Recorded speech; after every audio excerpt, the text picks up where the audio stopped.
오늘은 우리 마태복음 강의 4번째 시간이죠. 말씀의 제목을 이렇게 정해봤어요. 애굽에서 나사렛까지 예언이 이룬 예수님의 길이라는 제목으로 하나님의 말씀을 함께 나누고 또 생각해 보려고 합니다. 여러분 아시죠? 마태복음의 저자는 마태죠. 마태복음의 이 복음서를 받는 사람들은 그 대상이 누굴까요? 유대인들입니다. 이것을 이야기하는 이유는 이 대상이 유대인이다 보니까 마태복음을 기록할 때에는 유대인들의 어떤 문화, 또 풍습, 배경, 언어, 삶의 어떤 방식들, 이런 것들을 기반으로 해서 이 복음서를 기록해 나갔습니다. 그래서 우리가 마태복음을 읽을 때에는 바로 우리 21세기의 우리 한국의 시선으로, 우리의 문화로 복음서를 읽으면 오해하는 부분들이 굉장히 많아지겠죠. 그래서 그들의 문화를 이해해야 되고 그들의 배경을 이해하는 게 굉장히 중요합니다. 여러분, 유대인들은 율법을 가까이 했던 사람들이에요. 뭘 가까이 했다고요?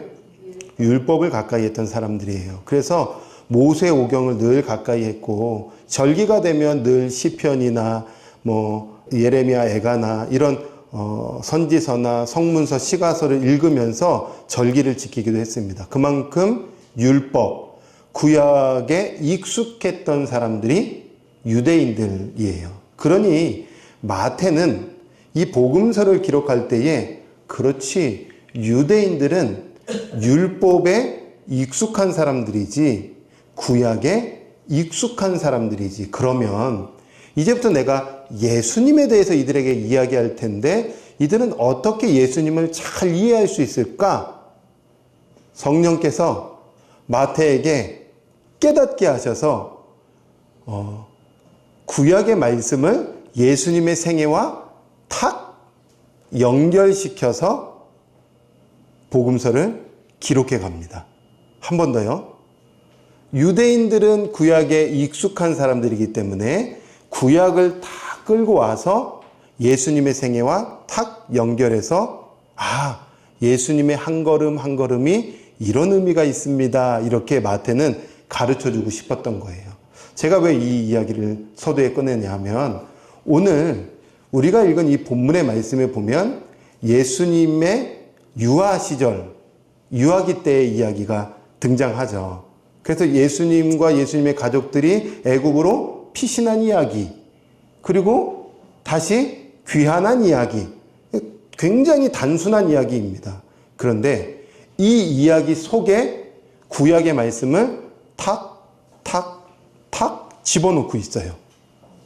그럼 우리는 궁금해해야 됩니다. 뭘 궁금해야 되냐면, 왜 마태는 이 세 개의 구약의 말씀들을 집어넣었지?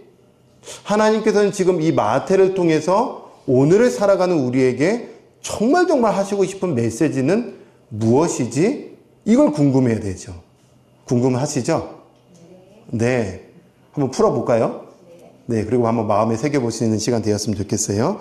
새 말씀은 이런 거예요. 한번 화면을 보시면, 마태가 지금 예수님의 가족들이 피신한 이야기를 지금 이제 기록하면서 호세아서 11장 1절 말씀을 연결시켜요. 애굽으로부터 내 아들을 불렀다. 이 말씀을 딱 연결시키는 겁니다. 무슨 의미일까요? 그러니까 지금 생각해 보시면 그냥 간 게 아니네요. 그러니까 나 목사 하나 건져 보려고 지금 예수님과 예수님의 가족이 그냥 애굽으로 갔다는 뜻은 아니네요. 무슨 의미일까? 자, 두 번째. 요셉의 가족, 즉 예수님의 가족이 애굽으로 피신했을 때 엄청난 끔찍한 사건이 있었습니다. 헤롯이 베들레헴과 그 일대에 유아 학살을 펼쳐요. 끔찍한 일이죠. 여러분의 일이라고 한번 생각해 보세요. 여러분의 자녀가 혹시 그런 일을 당했다고 생각해 보세요. 이게 얼마나 공포스러운 일입니까? 그런데 이 사건도 그냥 사건이 아니라는 거예요. 예레미야 31장 15절의 말씀을 탁 끌고 와서 이거 이런 의미가 있어. 이렇게 지금 설명해 주려고 하는 거죠. 궁금해 하세요. 세 번째, 이제 헤롯이 죽었네요. 예수님과 예수님의 가족이 나사렛으로 돌아오네요. 귀환하네요. 그런데 선지자들이 또 이것도 예언했나 봐요.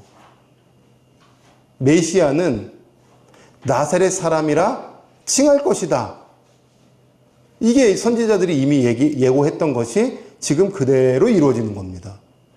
무슨 의미일까요? 지금 마태 뭘 얘기하려고 하는 걸까요? 하나님께서 보내신 대로 가자?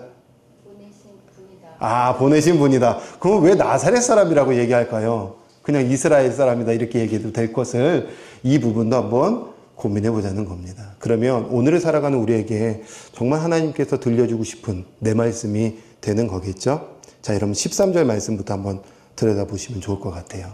13절 말씀은 우리 한번 같이 한번 천천히 생각해 보면서 읽어볼까요? 같이 읽습니다. 시작.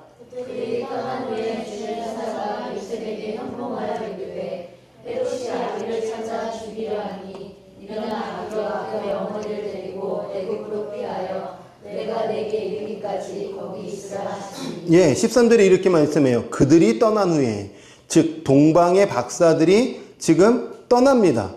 헤롯을 찾아가지 않고 주의 사자를 통해서 그냥 가 해서 떠납니다. 여러분 잠깐 저를 보세요. 제가 지금 잠깐 저를 보세요 하니까 여러분 지금 어떻게 됐어요? 저를 주목해 줬죠. 사실은 떠난 후에 다음에 지금 헬라어에서는 번역이 안 됐지만 이두, 보십시오 이렇게 지금 사실 단어가 나와요. 보십시오. 그럼 뭘 하려고 할까요? 주목해 보세요. 굉장히 중요한 건 얘기할게요. 라고 다음에 사실 펼쳐지고 있어요. 그게 뭐냐 하면 주의 사자가 요셉에게 꿈에 나타나셔서 지금 헤롯이 아기를 찾아서 죽이려고 하니까 너는 애굽으로 피해라. 이렇게 지금 가르침을 받습니다. 지시를 받아요. 그래서 애굽으로 피하게 되죠. 피신하게 된 겁니다. 그러니까 여러분 죽이려고 하니까 도망간 거예요.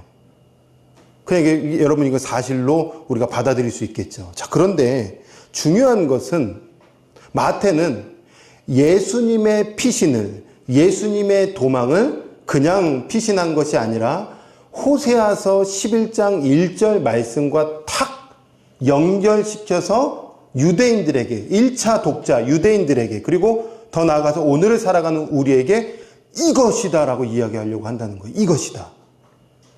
예수님의 애굽으로 내려가신 사건은 이 사건이다 라고 이야기하려고 하는 거예요. 그러면 11장 1절 말씀이 어떤 말씀이냐? 여러분 보시면 이스라엘이, 여러분 잘 풀어보세요. 이스라엘이 어렸을 때에, 여러분 이스라엘이 어릴 때가 있었어요? 일단 어릴 때에 내가 사랑하여 내 아들을 애굽에서 불러냈다는 거예요. 어디론가 지금 이렇게 불러낸 거예요. 그러니까 이스라엘이 어렸을 때는 아마 여러분 우리가 한번 성경을 전체적으로 따져보면 이스라엘 백성들이 70인들이 지금 애굽으로 내려갔을 때를 상징하는 표현이라고 볼 수 있겠습니다. 그런데 하나님의 때에 내 아들, 즉 이스라엘 전체를 어떻게 하신 거예요? 불러냈다는 것은 우리가 어떤 표현을 할 수 있어요? 출애굽한 이야기를 하고 있는 거예요. 지금 잠깐 저를 보십시오. 하나님께서 마태를 통해서 아기 예수가 애굽으로 피신한 사건을 출애굽과 연결시키려고 하고 있다는 거예요. 여기까지 이해가 되시죠? 자, 그런데 조금 더 보세요. 호세아서 11장의 말씀을 전체적으로 보면 이런 이야기가 있어요. 호세아가 이스라엘 백성들에게 지금 막 이야기하는 거예요. 백성들이요, 지금 여러분의 조상들, 또 여러분이 애굽에서 어떻게 나왔는지를 알고 있잖아요. 그러면 구원의 백성들이 어떻게 살아야 되겠습니까? 이 얘기를 지금 하고 싶은 거예요. 여러분, 호세아 선지자가 활동했던 시대는 어떤 시대냐면 북이스라엘의 여로보암 2세라는 왕이 활동했던 시대입니다. 여러분, 이 시대에는 어땠을까요? 잘 살았을까요? 못 살았을까요? 굉장히 잘 살았습니다. 국방력 일단 최고고요. 그 다음에 상업, 무역이 굉장히 활발했어요. 그러니까 돈이 지금 왕래하고 있었다는 거예요. 그래서 나라가 부유해졌습니다. 부유해지다 보니까 사람들이 이제 하나님을 더 찾을까요? 안 찾을까요? 안 찾기 시작하는 거예요. 자기의 어떤 만몬에 빠져서 사치와 향락을 누리기 시작했어요. 영적으로 하나님을 가까이 했을까요? 멀어졌을까요? 멀어졌어요. 그 멀어지는 모습이 뭐냐면 예배가, 제사가 형식화됐어요. 우상을 더 많이 섬기기 시작했어요. 제사장들이 부패하기 시작했어요. 하나님의 말씀을 연구하지 않아요. 모세오경을 가까이 하지 않아요. 이 말씀이 어떤 의미인지 영적으로 깨달으려 하지 않아요. 어둠이 가려져 버렸어요. 이때가 호세아 선지자가 활동했던 시대입니다. 여러분, 오늘날 우리나라와 비슷하지 않아요? 70년 전만 해도 한국은 새극빈의 나라였어요. 배고픈 시절이 있었고 어려운 시절이 있었어요. 권사님 그러셨죠? 네, 지사님 그러셨을 거예요. 그런데요, 70년이 지난 지금은 얼마나 우리나라가 강대국이 됐습니까? 이제 우리 다음 세대는요, 보릿고개 이런 거 몰라요. 아빠가 삐삐 있었다, 삐삐 뭐 낯선 거죠. 네. 옛날 전화하려면 뭐 이렇게 연애 어떻게 했어요? 그러면 뭐 편지로 주고 이런 거 요즘 이제 이해 못 합니다. 편지 쓰는 시대가 아니잖아요. 여러분 70년 만에 이렇게 바뀌어 버렸어요. 나라가 이렇게 강성해졌어요. 그런데 어때요? 우리의 심령은 주님을 찾기에 더 갈망해졌나요? 교회가 점점 부패해지고 있지 않아요? 최근에 뉴스에 보니까 뭐 TV 프로그램 보니까요, 엄청나게 큰 건물을 갖고 있는 교회에 끔찍한 일이 일어났다는 것을 보도하고 있더라고요. 여러분, 한국 교회가 지금 옛날의 그 십자가 본질을 붙잡고 가고 있습니까? 그런데 지금 호세아는 외치고 있는 거예요. 어떻게 너희가 구원을 받았었는지 그것 좀 회상해 봐라. 여러분, 호세아의 외침을 백성들이 들었을까요? 안 들었을까요? 안 들었어요. 그래서 여러분, 그들의 끝은 어떻게 끝났을까요? 결국에 북이스라엘은 아수르라는 나라에 망해버립니다. 남유다는 바벨론에 망해버립니다. 여러분, 구원받았는데 그들의 인생의 끝은 어떻게 끝났어요? 망함으로 끝내버렸어요. 여러분, 이게 인생사 아니겠습니까? 실패하고 넘어지고 하나님께서 은혜 베풀어 주셨는데 또 망각하고. 여러분, 돌아보면 지금까지 걸어왔던 인생길 하나님이 얼마나 우리를 지켜주시고 보호해주시고 한량없는 자비를 베풀어 주셨어요. 그런데 또 망각하는 거예요. 또 잃어버리는 거예요. 그런데 마태는 이 얘기하고 싶은 것 같아요. 이스라엘 백성들이 지금 예수 그리스도 오기 전에 그들은 애굽에서 출애굽의 은혜를 경험했고 구원과 자비와 또 자유의 은혜를 겪었지만 결국에 그 인생의 끝이 망함으로 갔지만 진짜 해방자가 오셨다는 거죠. 진짜 해방자. 진짜 구원자가 오셨다는 거예요. 그래서 그분이 애굽으로 다시 가셔서 다시 재출애굽, 다시 새 출애굽을 이루시겠다는 거죠. 마태가 지금 이 얘기하고 싶은 거예요. 그냥 죽음을 피하기 위해서 애굽으로 예수님이 아기 예수가 내려가셨다가 아니라 이제 애굽으로 가셔서 그 모든 사망 권세를 깨뜨리시고 다시 새 출애굽을 하셔서 이제 그리스도와 연합된 자들은 온전한 출애굽, 온전한 구원, 온전한 자유가 우리의 것이 되겠다고 지금 마태가 이야기하고 있는 거예요. 여러분, 믿음이 뭐예요? 그리스도를 믿는다는 게 뭘까요? 그리스도를 믿는다는 것은 제가 우리 세빛순교회 성도님들에게 늘 강조하는 건데, 나의 옛것이 죽고 새로운 나로 그리스도와 그렇죠. 하나 되는 거예요. 연합되는 거예요. 연합되려면 어떻게 될까요? 죽어야 됩니다. 옛 내가 죽어야 새로운 내가 되는 것이죠. 나의 자아가 꺾여야 새로운 의식을 가지고 그리스도와 함께 그리스도의 나라의 삶을 살아가는 것이 믿음입니다. 여러분, 믿음이 보통이 아닌 거예요. 전부인 거죠. 여러분, 우리의 영혼이 그리스도와 함께 새로운 출발을 하는 것도 중요하겠죠. 그런데 일상을 살아가잖아요. 우리의 의식의 새로운 출애굽이 필요합니다. 의식의 새로운 출애굽. 여러분, 세상의 한복판에 사시죠. 또 여러분, 우리 예배가 끝나고 또 일상을 살아가실 거예요. 세상에 살아갈 겁니다. 한국판으로 또 들어갈 거잖아요. 얼마나 치열합니까? 강대국이 됐고 부유해졌다고 하는 것은 다 우리가 그만큼 치열하게 살아온 거잖아요. 지금도 치열하게 살아가는 쳇바퀴를 돌고 계시잖아요. 그런데 만몬, 돈으로 움직이는 이 세상 속에서 비교하고 싶지 않지만 비교하게 돼요. 비교라는 마음이 내 안에 들어와서 어느 순간인가 나도 저 만몬, 돈을 좀 더 많이 얻었으면 좋겠다라는 마음의 시선이, 의식이 글로 갑니다. 그러면 다시 만몬이라는 애굽의 노예가 되는 거예요. 지금 이 말씀은 옛날에 그런 예수님의 사건이 있었을 때가 아니라 오늘 그리스도와 너의 의식이 만몬이라는 애굽으로부터 다시 탈출해야 된다. 이 말씀 우리에게 지금 주고 싶은 거예요. 세상의 부귀영화, 여러분 은근 놀이잖아요. 은근 갖고 싶잖아요.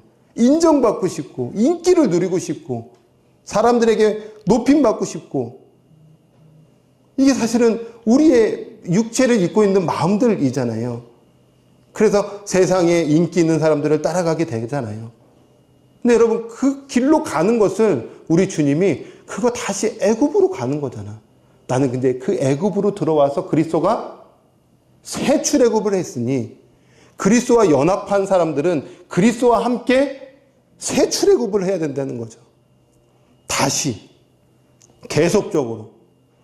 어제 끝난 인생이었다면 오늘 하나님께서 또 하루를 선물로 주셨으니 하나님은 오늘도 그리스도와 함께 애굽에서 있었던 인생들이었다면 새 출애굽을 하자. 나의 힘으로 안 돼요. 그리스도와 함께 되는 거예요. 그 새로운 의식의 새 출애굽이 일어날 때에 의식의 변화가, 존재의 변화가 더 이상 세상 가치로 살아내는 인생들이 아니라 진짜 하늘의 가치로 살아내는 인생들이 될 줄 믿습니다. 저도 살잖아요. 저도 세상을 살아가잖아요. 현실을 살아가잖아요. 현실에서 가장 영향력을 많이 주는 게 돈이에요. 자녀를 키우려면 돈이 필요해요. 먹고 살려면 돈이 필요해요. 가정을 이어가려면 돈이 필요해요. 집이 만료가 되면 또 이사 준비도 해야 돼요. 다 이게 연결되어 있어요. 그런데 믿는 거예요. 내 아버지가 아시지. 내 아버지가 앞날도 아시지. 굶어 죽으라고 하면 굶어 죽으라는 이유가 있겠지. 아이를 학교 제대로 못 보내라는 이유가 있겠지. 아버지가 인생 여기서 끝이라고 하면 그냥 끝나는 인생이지. 왜냐하면 난 영혼을 살고 있으니까. 육체의 끝이 여기라면 난 여기까지지. 주님이 전부를 주셨는데 우리가 전부를 안 들을 이유가 있겠습니까? 오늘도 새 출애굽의 역사가 있기를 주님의 이름으로 축원합니다. 의식의 변화가 있고 삶의 변화가 있기를 주님의 이름으로 축원합니다. 여러분, 이렇게 예수님이 애굽으로 내려가셨어요. 그런데 끔찍한 일이 일어났어요.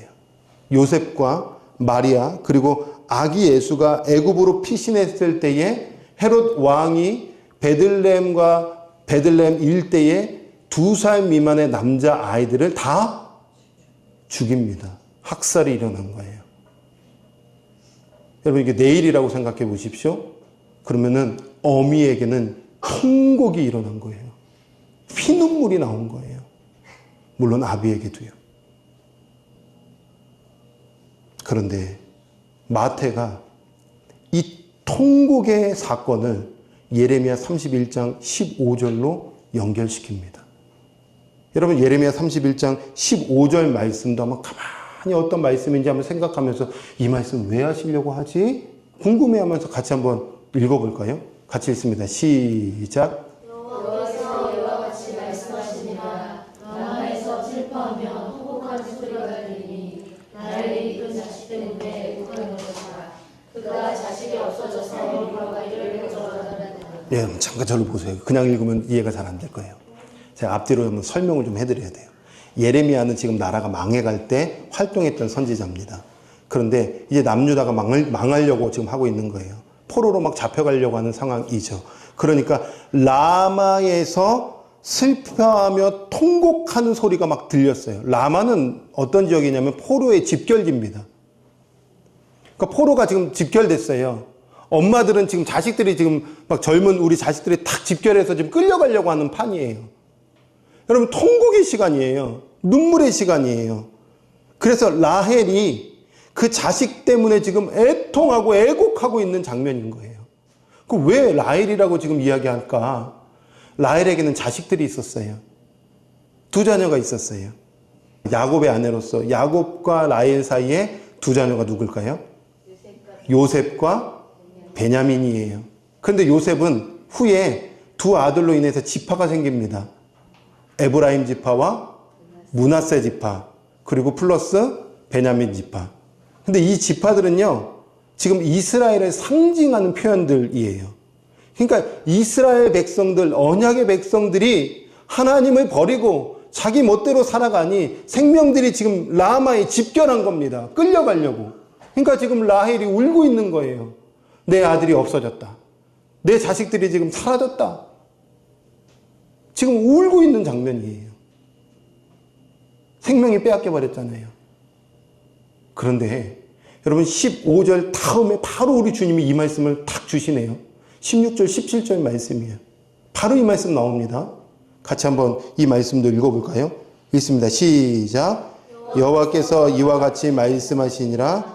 내 울음소리와 내 눈물을 멈추어라. 내 일에 삭슬 받을 것인즉 그들이 그의 대적의 땅에서 돌아오리라. 그러니까 여러분 무슨 말씀하시냐면 절망으로 끝나는 지금 상황인데 우리 주님은 절망으로 끝내지 않겠다는 거예요. 어떻게 하시겠다고요? 소망으로 바꿔주시겠다는 거예요. 위로해 주시겠다는 거예요. 지금 예수님의 사건 속에서 인생의 어둠의 그늘들이, 어둠의 칼날들이 끊임없이 생명을 빼앗아 가잖아요. 눈물의 사건들이잖아요. 그런데 그리스도 안에서 반드시 회복을 줄 것이고, 구원을 줄 것이고, 소망을 줄 것이고, 위로를 줄 거라고 지금 우리 주님이 말씀하세요. 이 일은 그리스도가 하신다는 거예요. 여러분, 라헬과 같은 눈물 있지 않으세요? 저는 요즘 조금 두려움이 좀 있어요. 이렇게 좀 무서움이 있어요. 저를 볼 때도 좀 무섭고, 우리 자녀들을 볼 때도 좀 무서워요. 이제는 핸드폰을 뗄 수가 없어요. 그 핸드폰을 뗄 수 없는 것은 SNS를 이제는 뗄 수가 없어요. SNS 하는 것만도 괜찮아요. 이제는 쇼츠와 그 뭐라 그래요? 쇼츠라고 하나요? 릴스. 쇼츠와 릴스를 뗄 수가 없어요. 순간 지나가는 장면들, 10초, 15초 지나가는 장면들, 이거 벗어날 재간이 없습니다. 이거 3시간, 5시간 금방 가는 거예요. 뇌가요, 파괴되고 있어요.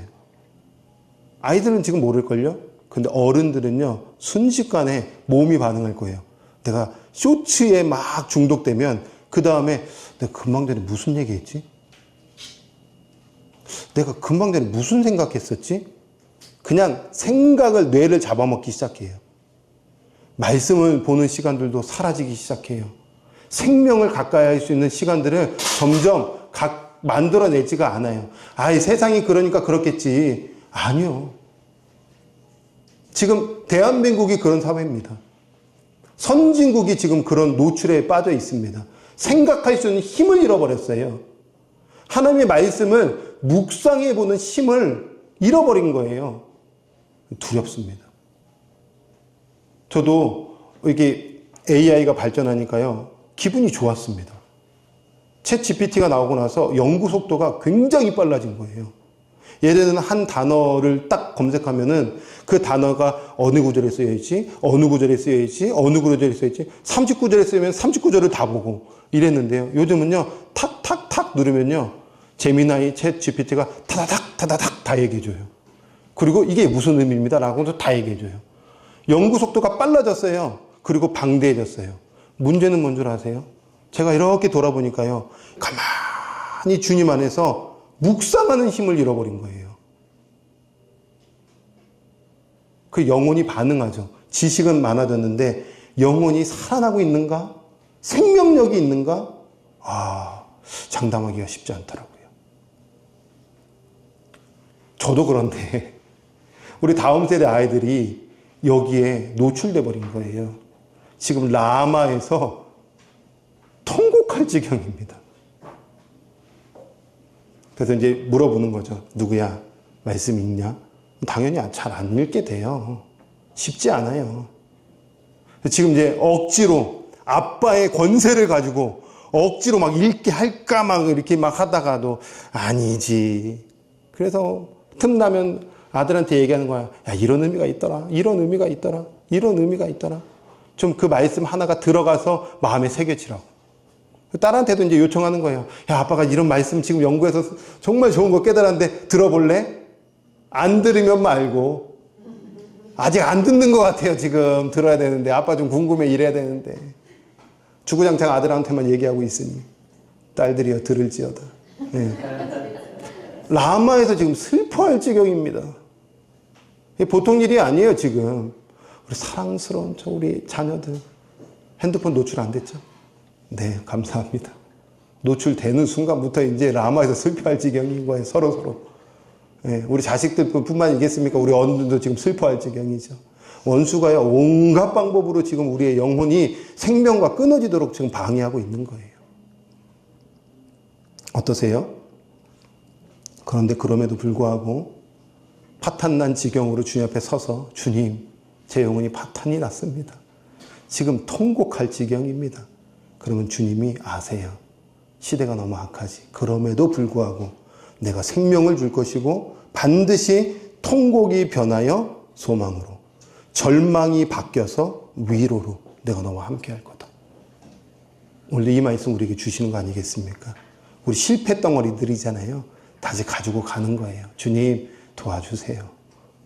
반드시 슬픔이 변하여 하나님께서 주시는 위로와 회복과 평안으로 이끌어 주실 줄 믿습니다. 베드로가요, 예수님과 만나는 장면이 있었어요. 바다에서 예수님과 한번 만난 사건이 있었어요. 풍랑을 만났어요. 그런데 예수님이 풍랑 위를 걸어오셨어요. 베드로가 주님이시거든 나를 물 위를 걷게 해주십시오라고 요청을 드렸어요. 물 위를 걷게 되는 기적이 일어났어요. 그런데 큰 풍랑이 몰려오자 그 풍랑을 보면서 풍랑 속으로 빠져버렸어요. 라마에 지금 통곡할 지경이에요. 여러분, 바다에 빠졌다는 것은 의미하는 게 있는 거예요. 세상과 애굽에 지금 완전히 지금 빠져버린 인생인 거예요. 두려움과 공포에 완전히 잠식되어 버린 삶이 되어버린 거예요. 그때 주님이 아세요. 야, 빠져 죽어라 이러지 않으세요. 다시 가서 왜 믿음이 없냐 하고 손을 잡아서 다시 물 위를 걷는 인생으로 만들어 주시잖아요.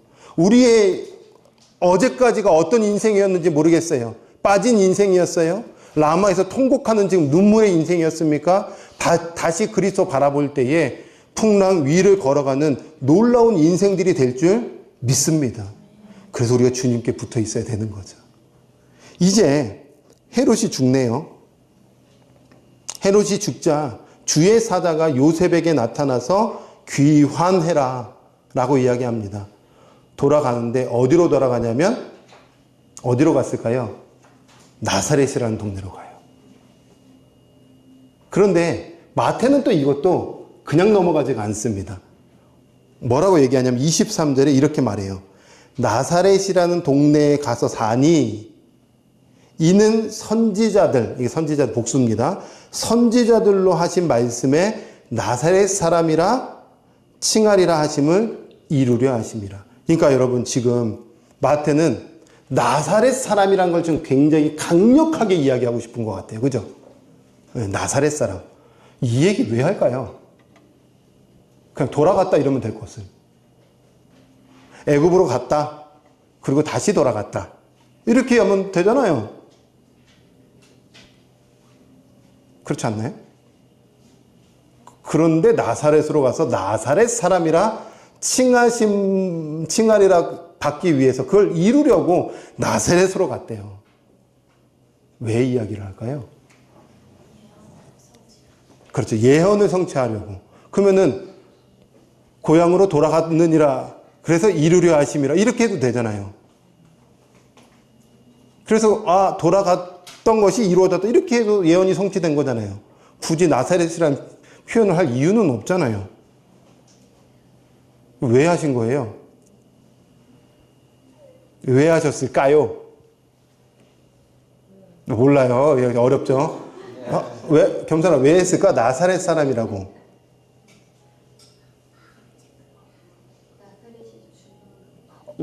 여기까지 잘 찾았어요. 나사렛이 중요한가 보죠. 그렇겠죠. 중요하니까 지금 이야기를 하려고 하겠죠. 어떤 중요함이 있을까요? 사실은 이게 좀 명확하게 풀기는 사실 쉽지는 않아요. 왜냐하면 나사렛 사람이라는 선지자들이 나사렛 사람이라고 뭔가 이야기를 했구나, 예언적으로. 그럼 구약에 나사렛 사람이라는 것을 쭉 찾아보면 뭔가 앞뒤 문먹이로 풀림이 있을 거잖아요. 중요한 건 구약에 나사렛 사람이라는 표현이 없습니다. 어떤 선지자들이 이야기했는지 모르겠는데 없어요. 그래도 학자들은 찾아내려고 애를 씁니다. 뭔가 어딘가 있겠지? 힌트를 아마 얻어냈어요. 이사야서 11장 1절입니다. 나와요? 같이 한번 읽어볼까요? 읽습니다. 시작.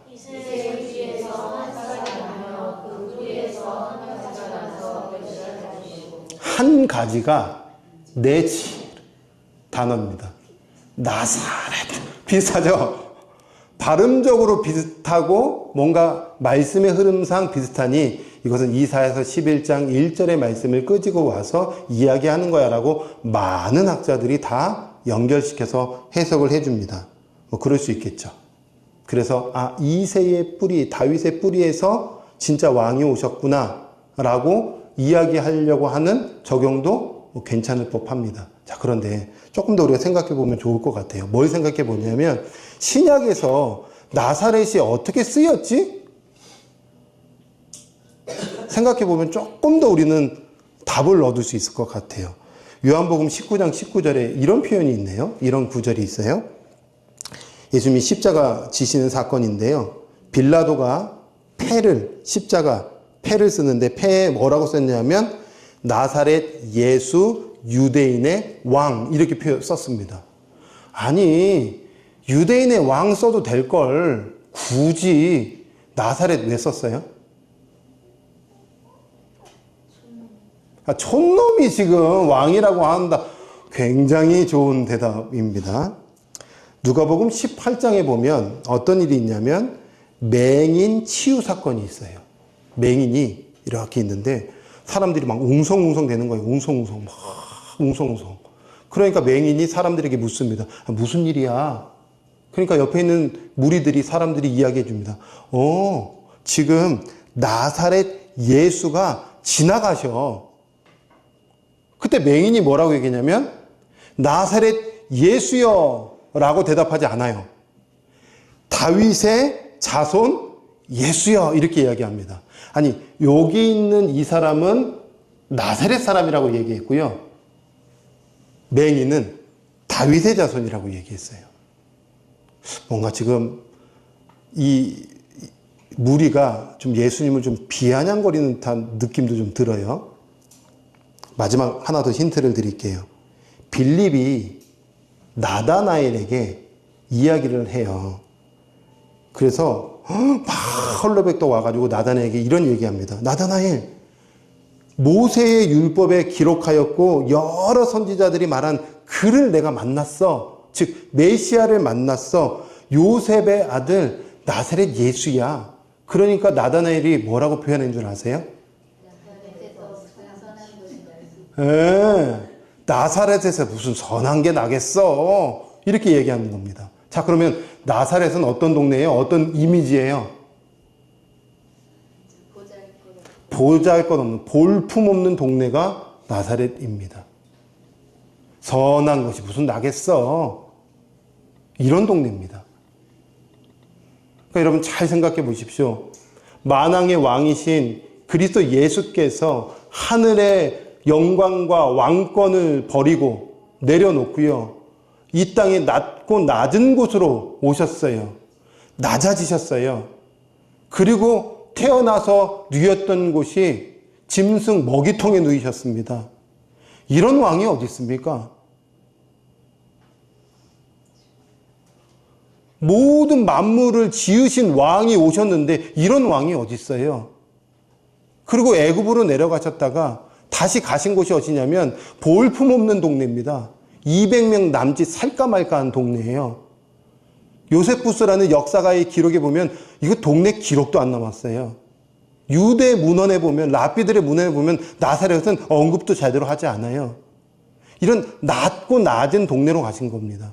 뭘 말하려고 하는 걸까요? 저는 그렇게 해석해요.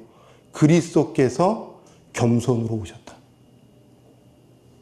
겸손의 왕으로 오셨다. 여러분, 그리스도께서 낮고 낮은 곳으로 가셨다면 그리스도와 연합된 우리는 어디로 가야 돼요? 높은 곳으로 가야 됩니까? 낮은 곳으로 가야 되죠. 여러분, 낮은 곳이 어딜까요? 우리가 겸손을 바랄 수 있는 자리가 어딜까요? 아유, 목사님, 제가 잘한 거, 이런 거 주님이 겸손이라고 하는 게, 그건 예의야. 주님이 말하려고 하는 겸손은 그 위치로 가야죠. 주님이 말씀하신 그 위치로 가는 게 겸손 아니겠습니까? 그리스도인들이 가야 될 겸손은 어디예요? 낮은 곳이 어딜까요? 붙어있음과 동시에 현실에서 낮은 곳이 어디예요? 일상에서 낮은 곳이 어디입니까? 가정입니까? 예, 가정이 낮은 곳이겠죠. 맞아요. 제가 한 성도님을 만났어요. 그리고 대화를 했어요. 대화하는 중에 이분의 시선이 머물러 있는 곳을 듣게 됐어요. 그것은 부모 없이 형제 없이 아프게 자란 어린 시절 그 아이들이 자립하려고 하는 그런 청년들을 대상으로 어떻게 이 청년들을 잘 도울 수 있을까? 그런 마음을 가지고 뭔가 프로젝트를 진행하려고 하는 분이에요.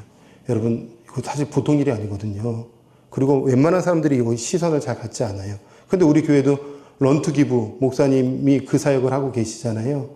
근데 이 성도님이, 이 집사님이 그 일을 하려고 하는 거예요. 시선이 머물러 있는 거예요. 저는 그 이야기 대화를 하면서 참 많은 울림이 좀 있었어요. 정말 우리가 말로만 혀로만 사랑한다고 하는 것이 아니라 진짜 그 위치로 가서 어찌 보면 이 땅의 약자들, 이 땅의 어려운 가운데 손이 필요한 분들에게 찾아가서 사랑을 실현해야 되는 거 아닐까? 감동이었고 울림이었습니다. 여러분, 이것이 겸손의 방향 아니겠어요? 진짜 겸손은 진짜 생명이 없는 자들에게 찾아가서 내가 만난 예수를 전하고 내가 만난 주님의 위로를 나누고 내가 만난 사랑을 그들에게 나눠준다면, 복음을 나눠준다면 그게 예수님께서 이 땅에 오신 목적을 실현하는 그리스도인의 삶이 아니겠습니까? 어떠세요? 여러분, 예수님 알고만 끝난 삶 아니세요? 일상에서 어떻게 실현하고 계세요? 제가 아내를 자랑하는 건 아니지만 아내의 이야기에 참 많이 때로는 도전을 받습니다. 주일에 예배하고 도전된 말씀을 가지고 주중에서 어찌됐든 저찌됐든 사업장에서 말씀 전해준다는 거예요. 안 들릴걸? 안 들린대요. 창세기 특강했잖아요. 창세기 특강해가지고 어떤 분에게 이야기해 주는데 잘 안 들렸을 것 같은데 잘 안 들렸대요. 그래도 전하는 거예요. 듣고 안 듣고 변화가 일어나고 안 일어나는 것은 하나님의 영역이고 우리는 그 자리로 가서 전하는 것, 이것이 정말 겸손의 위치가 아닐까요? 예수님의 이 피신과 귀환의 사건을 통해서 오늘 그리스도인들에게 도전하고 있다고 생각합니다. 저는 3가지 키워드로 정리를 해봤어요. 날마다 그리스도와 함께 새로운 출애굽, 새 출애굽의 은혜를 누리는 그리스도인들이 되십시오. 그리스도께서 주시는 위로와 소망으로 절망 가운데 엎드려지지 마시고 위를 바라보면서 걸어가십시오. 그리스도께서 걸어가신 겸손의 길, 그 길 위치에서 생명을 나누십시오. 그때에 하나님께서 역사하시는 위로부터 주시는 기쁨과 감사를 경험하게 될 줄 믿습니다. 한 주 동안 그렇게 살아내는 저와 여러분이 되기를 주님의 이름으로 축원합니다.